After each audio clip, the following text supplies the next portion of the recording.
The English summer is far from being done and dusted, and Australian fans can look at these Ashes, even though they haven't won in England since 2001, and say, you know what, Bazball, we can stop that, and we can, of course, retain the urn.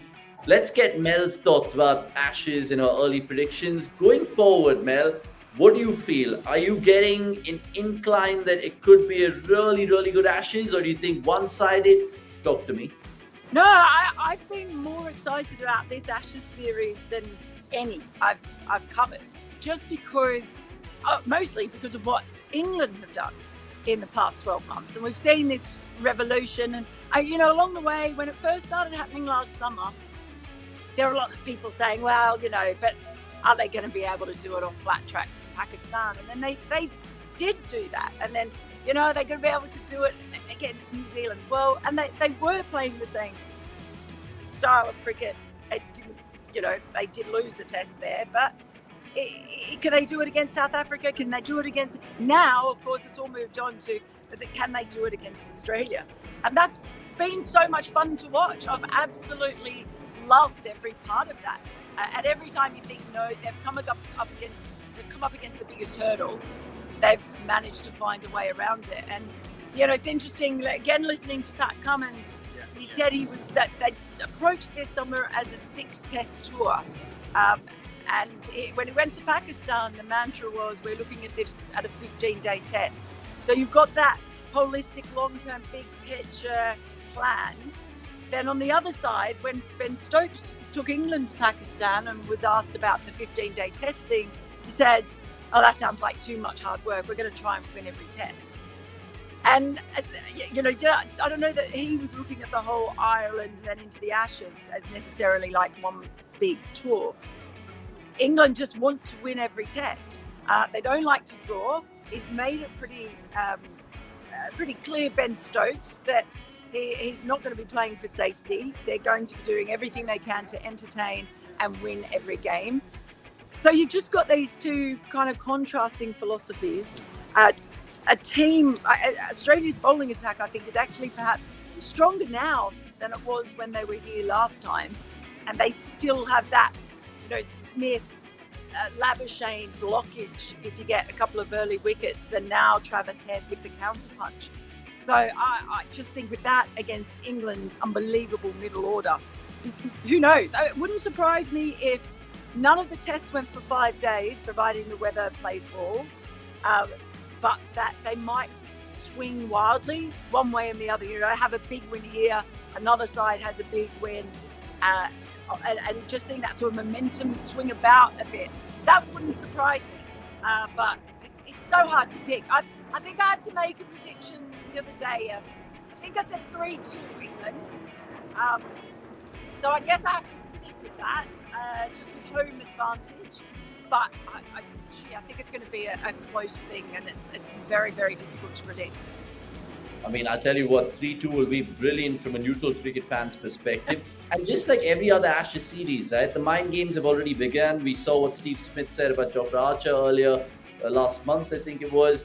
I think Zampa on one of the podcasts said they haven't played our boys yet, so all of this Bazball talk can go to the bin. And then, like you mentioned and alluded to, Ben Stokes is promising every England cricket fan that they will entertain no matter what. So it really makes for a good series. I just want to ask you a little predictions like we did for the ultimate test. Most runs this Ashes, there are few contenders. Joe Root comes to mind. Steve Smith, of course, loves England. Who are you going with here? Yeah, it's a tough one. I'm tempted to go Smith again. The way he did last year, although, look, it could be Travis Head. It could be the counter-punching of Travis Head that does it. So, for England, who knows? For me, I'd be looking at even Harry Brook, or perhaps even Ollie Pope, the way that he's been playing as well. Maybe I'll go with that. Maybe I'll go Harry Brook. There you go.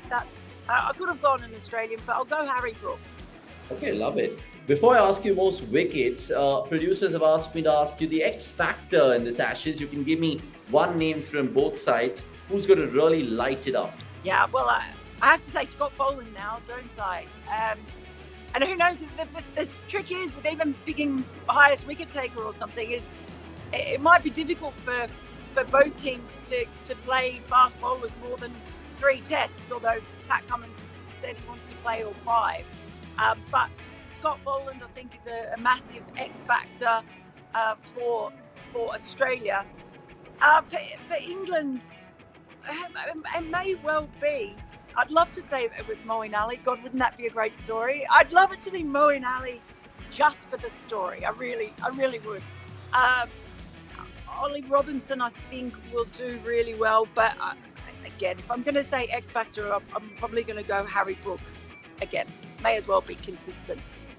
Okay, I mean, IPL fans might see the other funny side of it, but look, Harry Brook has been definitely brilliant in terms of Test cricket. It's almost Brad Minham plus Sehwag is Harry Brook, and we've done a reel on that as well on cricket.com. Right, most wickets. I mean, you've said Boland, but there's of course Jimmy Anderson, there's Stuart Broad.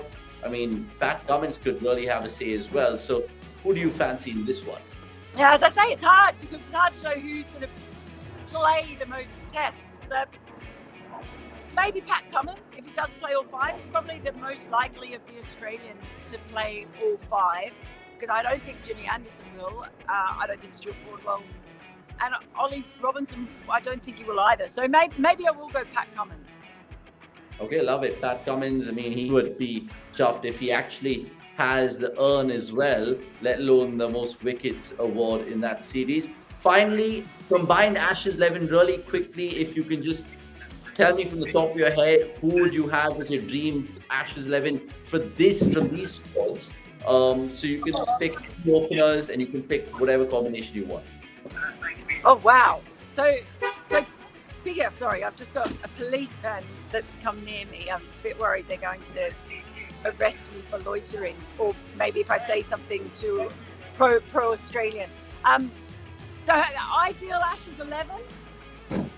Well, for Australia, look, if we go to Edgbaston, I see them having the same team they've got now, but probably I reckon they have to play Boland the first test, or they don't have to, but I would like to see Boland play the first test, probably in place of Stark, which is unusual, I know, because they love the left-hander element of it, but Josh Hazlewood's been bowling out there a couple of times today, and I would like to see him back in the squad. So the same 11 that was here, but there's going to be a big question mark on, I think, Dave Warner, and we may see someone like a Marcus Harris or a Matt Renshaw come in. But that's where I think they'll start. That for me would probably be his strongest bet going into the first one. For England, it's a tricky one. I think they need to start with Stuart Broad if they want to really put the pressure on the openers, particularly Warner. Why wouldn't you when you've got that there waiting to happen? Do they play Broad and Anderson in the same test? I don't know if they will do that either. Love to see them do it. What they need is I think they need someone with some express pace, and that brings someone like a Mark Wood into consideration. So it's really tough with England. They don't pick themselves as easily as the Australian 11 does. It's just less obvious.